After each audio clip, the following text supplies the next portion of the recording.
Fala, meu aluno! Bem-vindo ao canal Salomática, e no vídeo de hoje eu trago 3 questões de concurso público para a gente resolver. Nesse vídeo eu vou te mostrar o passo a passo para você resolver cada questão, tomando cuidado principalmente com as pegadinhas que tem em concurso público, né? Bom, antes do vídeo começar, eu te peço, deixa o like no vídeo que eu tenho certeza que você vai gostar dessa aula, tá? Compartilhe o vídeo com seus amigos e não esqueça de ativar o sininho para você receber as notificações dos próximos vídeos, tá bom? Mas sem mais delongas, vamos para a aula que é o que importa para a gente. Vamos lá!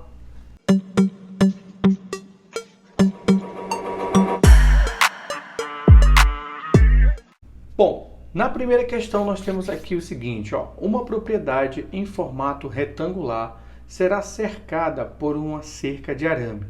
Sabendo que as dimensões do terreno são de 88 metros por 119 metros, e que a cerca terá em cada lado maior do terreno 3 fios de arame e em cada lado menor do terreno 5 fios de arame, quantos metros de arame serão necessários para construir essa cerca? Bom, então o primeiro passo aqui é a gente compreender a estrutura desse terreno. Como o terreno é no formato retangular, eu vou colocar aqui a figura do retângulo para a gente ter uma melhor visualização do problema, tá? Outra coisa que a questão diz para a gente são as dimensões desse terreno. Esse terreno tem um lado que é maior e tem um lado que é menor. E aí fica subentendido quais são os valores de cada lado, tá bom? Para o lado maior, a gente tem aqui um valor de 119 metros, tranquilo, que é o lado maior do terreno.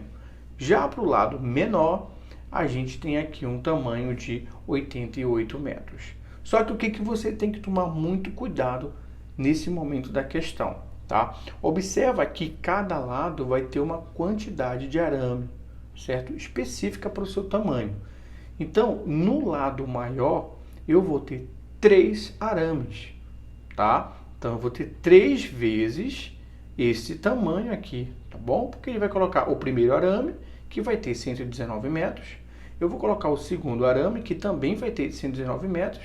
E o terceiro arame, que também vai ter 119 metros. Tranquilo? Então, eu vou ter 3 vezes esse tamanho desse lado aqui, tá? Eu vou até falar desse lado de baixo, porque você está assistindo o vídeo aí, tá? A base desse retângulo. Só que o lado oposto, que é o lado de cima, eu também vou colocar 3 arames lá, né? Porque a questão está pedindo para ele colocar, a questão do terreno está pedindo para você colocar aí 3 arames em cada lado maior. E aí, você vai concordar comigo que esse comprimento de 119 metros, ele aparece, no caso, 6 vezes.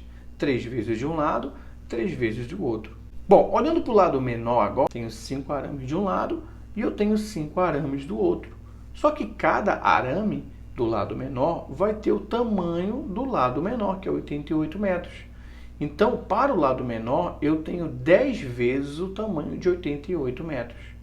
Bom, com isso, eu posso formular, organizar esses dados dentro de uma equação. Olha como é que fica essa equação aí, ó.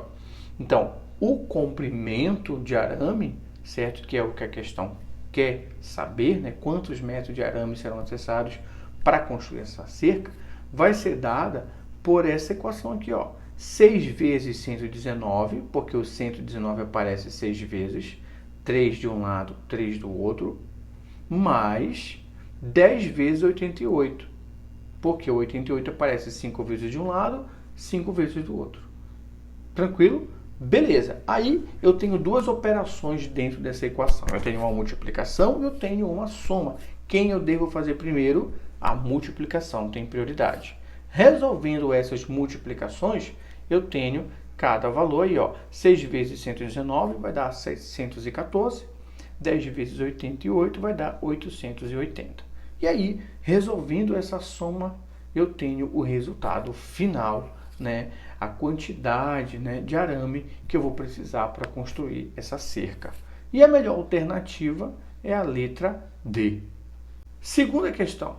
Qual é o montante resultante da aplicação de um capital de R$ 80 a taxa de juros simples de 4% ao mês durante 12 meses? Bom, o que a questão está pedindo? Ela está perguntando qual é o montante. E aí, como você sabe, né, o montante dentro dos juros simples, ele é dado por essa fórmula aqui. Montante é igual a capital mais juros. Tranquilo? Bom, e aí para eu determinar o montante, eu preciso saber do capital, mas observe que o capital ele deu para a gente, e eu preciso dos juros, mas os juros ele não deu. Ele está dando a taxa de juros e ele está dando o tempo dos juros, certo? Dessa aplicação aí. Mas os juros ele não deu. Então, antes de eu determinar o montante, eu preciso primeiro calcular os juros. E também tem fórmula. Está aqui a fórmula dos juros. Juros é capital vezes a taxa vezes o tempo. Então, eu vou precisar calcular primeiro os juros para depois, então, determinar o montante. A questão me deu o capital, que é 80, ela me deu a taxa, que é 4% ao mês, e ela me deu o tempo de 12 meses.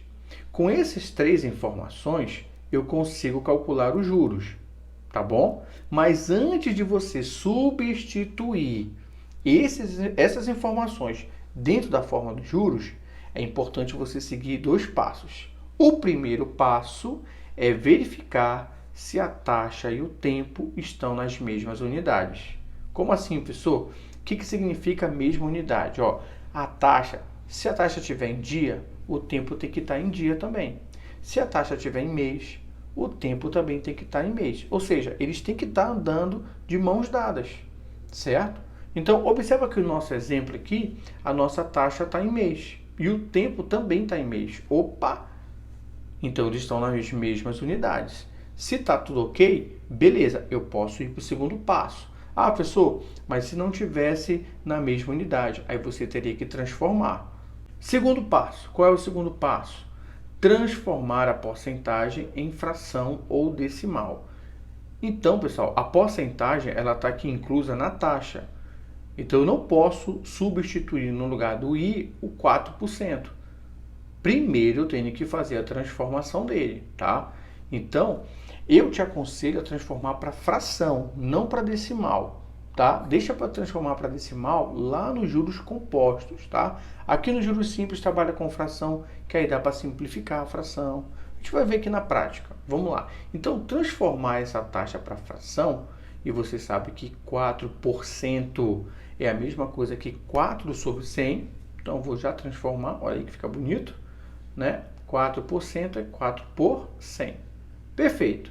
Primeiro passo, ok. Segundo passo, ok. Agora sim eu vou pegar os dados e substituir dentro da fórmula dos juros. Olha como é que fica.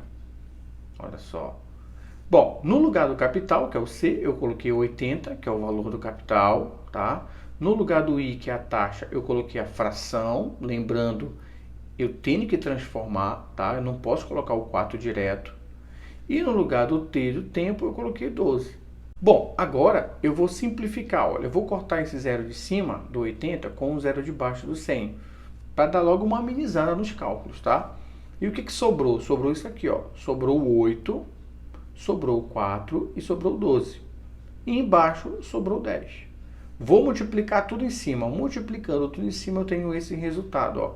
384 dividido por 10. Aí eu vou dar uma dica para você, ó. Dica importante aí. Toda vez que você for dividir por 10, vai ser o mesmo número que está aqui em cima, só que vai ter uma vírgula antes do último número, tá? Então, fica aí guardado no seu coração. Toda vez que você for dividir por 10, é só colocar o último número depois da vírgula, tá? Muito bem. E aí eu encontro os juros. Calma, pegadinha de prova agora, olha aí, ó. O aluno com pressa, né? Concurso público lá, agoniado, chegou nesse resultado aqui, ó. Ele tem alternativa, tá bom? Então, façam com calma a prova de matemática, dá uma olhada com calma. Não esqueça o que a questão está te pedindo, que nesse caso aqui é o montante e não juros, tá? Então, vamos calcular o montante. Montante é capital mais juros. Vamos substituir. Capital eu tenho, juros a gente acabou de calcular. Fazendo essa soma, eu encontro o meu resultado, tá? A melhor alternativa é a alternativa letra D. Tranquilo? Então, vamos passar para a próxima. Terceira. Em uma piscina de bolinhas para crianças, existem 975 bolinhas vermelhas e 2.925 bolinhas azuis. Qual é a razão entre o número de bolinhas vermelhas e o número de bolinhas azuis nessa piscina? Bom, a primeira coisa que você tem que saber aqui, importante, é o que significa razão, tá? Razão nada mais é do que uma divisão. Observa que ele quer a razão entre o número de bolinhas vermelhas e o número de bolinhas azuis.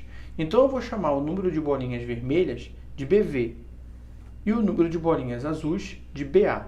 Como ele está pedindo a razão, e você sabe que razão é uma divisão, e eu posso transformar, ou melhor dizendo, eu posso representar essa divisão em uma fração, eu posso fazer isso aqui, ó. Pronto. Transformei o que ele está pedindo em uma fração. E essa fração representa uma razão. Beleza? Muito bem. Mas quando eu falo BV, bolas vermelhas, e BA, bolas azuis, ele me deu essas quantidades. Aí eu vou e troco lá, ó. No lugar de BV eu coloquei 975 e no lugar de BA eu coloquei 2.925. E aqui você já determinou a razão. Mas aí você pensou, tá, beleza, determinei a razão. Mas não tem alternativa. Por quê? Porque a razão, ela só aceita uma fração que ela não pode ser mais reduzida, que é chamada de fração irredutível. Não tem mais como reduzi-la, tá? Nesse caso aqui, essa fração, ela não é uma fração irredutível. Por quê? Porque eu posso ainda simplificar, eu posso reduzir, tá? E aí você aprendeu lá no seu ensino fundamental que todo número que termina com 5 pode ser divisível por 5. Então, a gente vai fazer esse processo. Eu vou dividir em cima e embaixo por 5. Outra coisa, simplificação, você vai dividir pelo mesmo número, tá? Se você for dividir em 5 por 5 em cima, você vai ter que dividir por 5 embaixo. Fazendo essas divisões, eu tenho os resultados. 975 dividido por 5 vai dar 195. 2.925 dividido por 5 vai dar 585. Beleza, mas observa que eu ainda não tenho o resultado que eu quero, tá? Por quê? Porque eu ainda posso continuar simplificando. Você continua. Olha, outra coisa, se você conseguir simplificar pelo número maior do que 5, perfeito, tá? Eu estou usando 5 porque a maioria dos alunos vai pensar no 5, pelo fato da regra do número terminar com 5 ser divisível por 5, tá bom? Tranquilo, então, continuando divisão por 5, estou simplificando essa fração, eu tenho esse resultado, 39 sobre 117. E agora, eu observo que eu não tenho mais 5 no final, então não vou mais continuar minha divisão por 5. Nesse caso aqui, eu vou continuar minha divisão por 3, porque você sabe que lá do seu ensino fundamental, se você somar os números, ó, aqui, ó, se eu somar 9 mais 3 vai dar 12, 12 dá para dividir por 3. Então, eu posso simplificar esse número. Se eu somar 7 com mais 1 vai dar 8, com mais 1 vai dar 9, 9 dá para dividir por 3. Então, eu posso simplificar esse número por 3. Então, simplificando, fica 13 sobre 39. E o 13 só pode ser dividível por ele mesmo, tá? Então, vou dividir por 13 em cima, por 13 embaixo, e aí eu encontro o meu resultado final. E essa minha última fração aqui, ela é uma fração irredutível. Não posso mais reduzi-la. Terminamos por aqui. Se você gostou desse vídeo, já deixa o like e até a próxima aula. Fui!